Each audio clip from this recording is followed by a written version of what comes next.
I entered my parents' house and found them yelling at my 6-year-old daughter, calling her useless for not washing dishes while my sister's kids laughed. So I cancelled their payments, and the bank took it.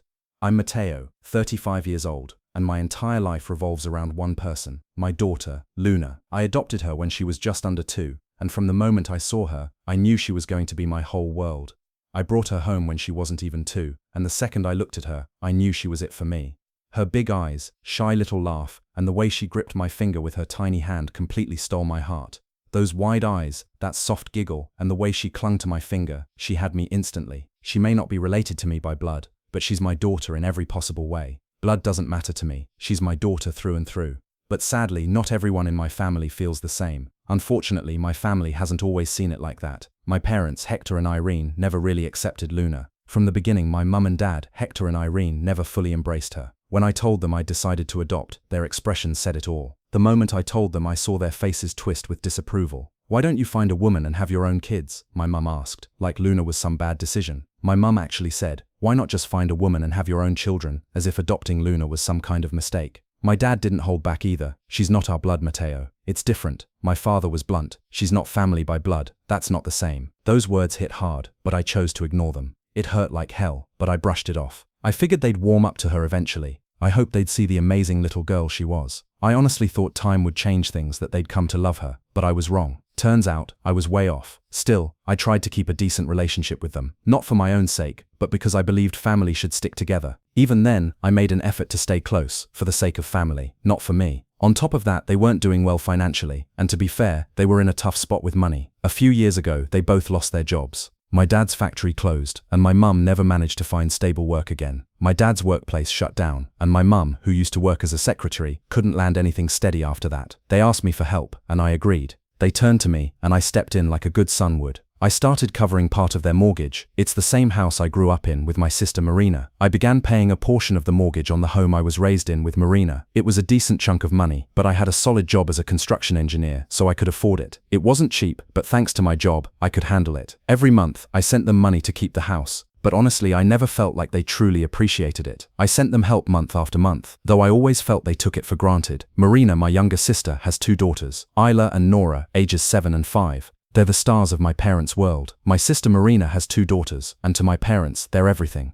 When the girls visit, my parents dote on them. Toys, trips, sweets, you name it. Every visit means gifts, treats, and all the attention in the world for them. And I'm genuinely happy to see them loved. I honestly love seeing my nieces happy, but I've always noticed a difference in how they treat Luna. But what always stood out was how they treated Luna so differently. When all 3 girls were there, my daughter barely got acknowledged. Whenever we were all there, it was like Luna was invisible. Sometimes they didn't even include her in games or activities. They'd often leave her out completely. I told myself I was probably imagining it. I tried to convince myself it wasn't real. I didn't want to believe they were being cruel. I just hoped they were awkward, not heartless. I hoped they were just clumsy about it, not intentionally mean. Eventually, I thought maybe Luna needed more time with her cousins. At some point, I figured more time around Isla and Nora might help. I wanted them to grow up close, just like Marina and I had. I really hoped they'd form the kind of bond Marina and I shared as kids. Luna is such a kind-hearted kid. She's always smiling and looking to make friends. She's sweet, cheerful, and just wants to connect with people. So I figured a day at my parents' house with her cousins would be a great idea. I thought spending the day with her cousins there would help bring them together. Plus, I had an important work meeting that day, so it made sense. I also had a big meeting at work, so it felt like perfect timing.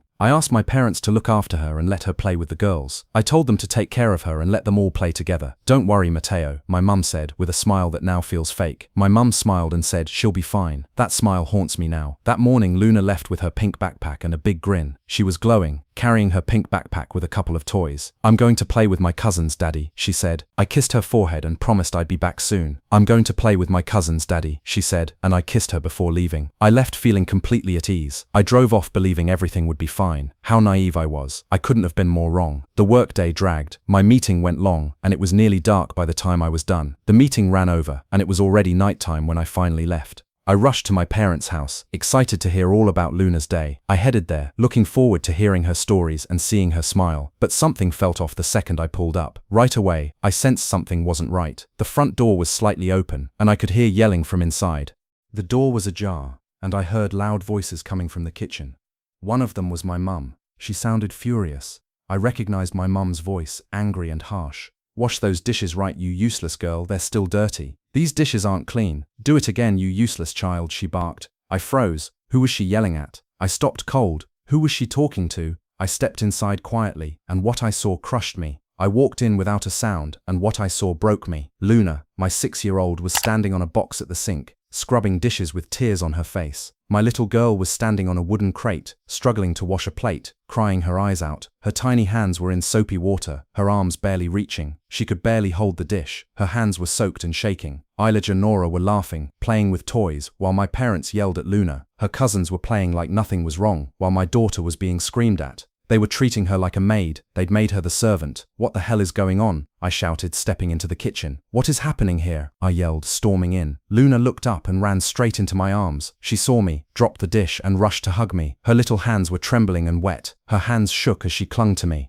Daddy, I'm sorry. I don't know how to wash dishes well, she sobbed. I'm sorry, Daddy, she cried. I didn't clean them right. Something snapped inside me. I felt something break in me right then. Why is she doing the dishes? I demanded. Why is she being yelled at while her cousins play? Why is Luna the only one cleaning? I said, trying not to lose it. Why is she being treated like this? My mum walked up with her usual fake, dismissive smile. My mum gave me that familiar what's the big deal look. Calm down, Matteo, she said. We're just teaching her to be useful. Relax, she said. We're just showing her how to be helpful. It's good for her to start learning while she's young, my mum said, like that somehow made it okay. Don't be dramatic. Dramatic? I repeated, stunned. She's 6. She's supposed to be playing with her cousins, not trying to scrub dishes she can't even reach. And you're yelling at her, calling her useless. Seriously, what's wrong with you? That's when my dad finally chimed in. Look, Matteo, it's not a big deal, he said. We just asked her to help out a little. Marina's kids don't have to, because, well, they're our real granddaughters. Those last words felt like a slap. Real, I repeated, my voice dropping cold. So Luna doesn't count. That's why you treat her like this, because she's adopted. My mother jumped in quickly, trying to undo the damage. That's not what we meant, Matteo. We just think it's important she learns to be responsible. We're not mistreating her. But her words didn't mean anything anymore. They sounded rehearsed, empty. Luna was still holding on to me, shaking. All I could think about was getting her out of that house. You don't love her, I said quietly, looking straight at them. You never have. You've always treated her like she's less. And now this, making her clean your dishes while you spoil Marina's daughters like they're royalty. What kind of grandparents act like that? My dad raised his voice then. You're pushing it, Matteo. This is our house, and we run things how we want. If you've got a problem with that, take your girl and go. That was it. That was all I needed to hear. I scooped Luna up in my arms, grabbed her little pink backpack, and walked out. I didn't look back. As we were getting in the car, I heard my mum shout behind me. Don't exaggerate, Matteo. Come back here. But I didn't stop. I didn't turn around. I couldn't. Not after seeing what they did to her. The ride home was quiet. Luna just stared out the window, not saying a word. I tried to talk to her, asked how she was doing, but she barely spoke. Just short answers, if anything. Then, after a while, she looked at me and asked, Daddy, why don't Grandma and Grandpa love me? I swear, my heart shattered in that moment. How do you even begin to explain something so cruel to a 6-year-old? How do you tell her that some people only care about blood? They just don't understand what they're missing, I said softly, trying to stay strong for her. You're the best thing that ever happened to me, and I love you more than anything in the world. That's what matters, okay? That night, after I put her to bed, I sat alone in the living room with a beer, thinking through everything that had happened. The anger was still boiling inside me. I kept replaying all the moments, every time they made a hurtful remark about Luna, every time they brushed her aside to shower Marina's girls with attention. And then came the money, the mortgage payments, the bills, the monthly support I had sent them without fail. That's when I made my decision. I wasn't going to keep helping them anymore, not after this. If they couldn't love my daughter as she deserved, they didn't deserve anything from me. So I called the bank and stopped covering their mortgage. I cancelled the monthly allowance too. The days that followed weren't easy. Luna stayed quiet, more withdrawn than usual. She spent a lot of time drawing, barely speaking unless I talked to her first. I tried everything I could. After work, I brought her small toys, little gifts. On weekends, I took her to the park, got her favorite ice cream, but nothing seemed to cheer her up. She was still quiet, still hurting. Then, a few weeks after that day at my parents' house, my phone buzzed while I was making dinner. Luna was in the living room with her crayons, humming a song from school. I glanced at the screen. It was my dad, Hector. I hesitated, then picked up. A small part of me thought maybe he was calling to apologize. Matteo, he said. His voice sounded tense. The bank sent us a letter. They say the mortgage payments haven't come in. What's going on? You always took care of that. There was a tone of accusation in his voice, like I'd let them down. I paused, the anger bubbling up again.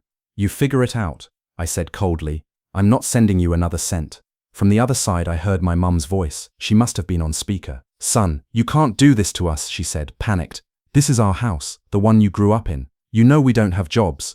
please don't be cruel. Her voice broke, but I felt nothing. It sounded more like guilt-tripping than actual pain. Cruel? I repeated, gripping the phone. You think it's cruel to stop paying for a house that isn't even mine anymore, I said. What about screaming at a 6-year-old, calling her useless while forcing her to do chores she can't even reach? You want to talk about cruelty? Try looking at how you treated my daughter while spoiling Marina's kids like they were perfect. Tell me, Mum, who's the cruel one now? There was silence. I could picture them sitting in that living room, not knowing what to say. Then my father's voice returned, sharp and cold like always. You're blowing this out of proportion, Matteo. We just asked her to help a little. It wasn't a big deal. She's a kid. She has to learn to be useful. Useful. I wanted to shout, but I kept my voice low so Luna, still coloring in the living room, wouldn't hear. Luna is not your maid. She's my daughter. You humiliated her. You made her cry. You treated her like she didn't belong in this family. Just because she's adopted. You really think I didn't notice how you ignored her? How you always pushed her aside while showering Isla and Nora with gifts? I'm done helping people who treat my child like she's nothing. That's not it, Matteo, my mum said, cutting in, her voice softer now, almost desperate. We were just trying to teach her some responsibility. We don't hate her, it's not the same. Marina's girls are our blood. That makes it different. Those words cut deep. Different, I repeated, choking back a lump in my throat. There's no difference to me. Luna is my daughter. I love her more than anything. But to you, she'll never be enough, will she? She'll always be the adopted one, the outsider, the one who doesn't quite fit. Well, I'm done. I don't want you near her again. And I'm done paying your bills. You're on your own now. I ended the call before they could respond. My heart was racing, hands shaking. I blocked their numbers right away, because I knew what would come next. Calls, excuses, emotional manipulation. But I meant it. There was no going back. They'd crossed a line I couldn't forgive. Weeks went by. The silence from my parents didn't last. One afternoon, Marina called. Her voice was sharp, laced with anger. Matteo, how could you? She snapped, not even saying hello. Mum and Dad were kicked out of their house. The bank sold it off. They're out on the street because of you. You did this. They're your parents. I sat down on the couch and looked over at Luna, sitting on the floor, giggling softly as she stacked colorful blocks into a tower. That little laugh gave me all the strength I needed. It's not my fault, I said, calmly but firmly. They chose to treat my daughter like she didn't matter. They made her wash dishes while your girls got new toys. They yelled at her, made her cry. You really expect me to keep paying the mortgage like nothing happened? I'm not responsible for people who don't respect my daughter. Marina stayed quiet for a second. Then she lashed out. You're being selfish. All this over something so small. Mum and Dad have nowhere to go, Matteo. Don't you care at all? They're your parents, for God's sake.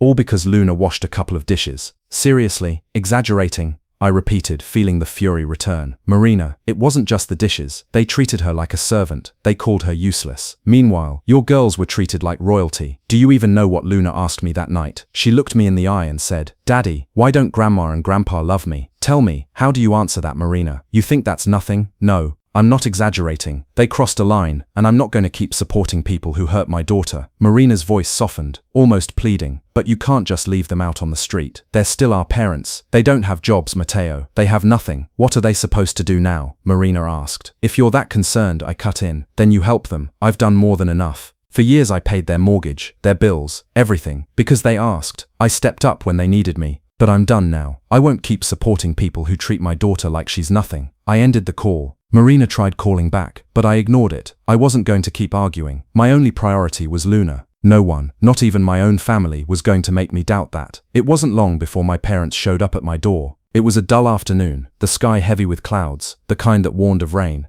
Luna was curled up in the living room, watching a cartoon with a blanket wrapped around her. When the doorbell rang, I got up thinking it was the pizza I'd ordered. But when I opened the door, I saw them, Hector and Irene. Their clothes were wrinkled, their eyes hollow with exhaustion, and their faces wore a kind of defeat I'd never seen before. Matteo, please, my mother said, her voice shaking. We have nowhere else to go. The bank took the house. Just let us stay here for a few days, until we figure something out. My father stood beside her, silent, holding a small plastic bag with a few belongings. His hands trembled. He looked down. Son, he muttered, we didn't think you'd take it this far. What happened with Luna? It was a mistake. We didn't mean to hurt her. I looked over their shoulders, toward the living room. Luna was still focused on her movie, smiling faintly, unaware of what was happening at the front door.